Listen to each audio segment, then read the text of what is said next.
കോതമംഗലം നിയോജകമണ്ഡലത്തിൽ 16,000-ൽ പരം വോട്ടിന് ഷിബു തെക്കുംപുറം വിജയിക്കുമെന്ന് UDFന്റെ തെരഞ്ഞെടുപ്പ് അവലോകന യോഗം വിലയിരുത്തി. ബൂത്ത് തലത്തിലുള്ള വോട്ട് കണക്കുകളുടെ അടിസ്ഥാനത്തിലാണ് അവകാശവാദം. കോതമംഗലം നിയോജകമണ്ഡലത്തിൽ ബൂത്ത് അടിസ്ഥാനത്തിലുള്ള കണക്കുകളാണ് UDF തെരഞ്ഞെടുപ്പ് കമ്മിറ്റി യോഗം വിലയിരുത്തിയത്.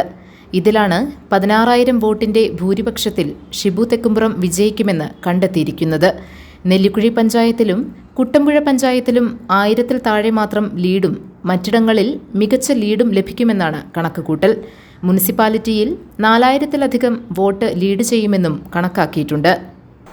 കഴിഞ്ഞ കാലങ്ങളിൽ ജനങ്ങളെ വഞ്ചിക്കുകയും ചെയ്ത ഈ സർക്കാരിനെതിരെയുള്ള ശക്തമായ ജനരോഷം ഈ ഇലക്ഷനിൽ ഉണ്ടാകുമെന്നാണ് യോഗം വിലയിരുത്തിയത്.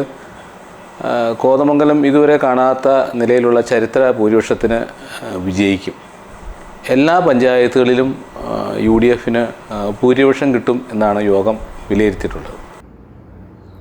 അവലോകന യോഗം KPCC അംഗം AG ജോർജ് ഉദ്ഘാടനം ചെയ്തു.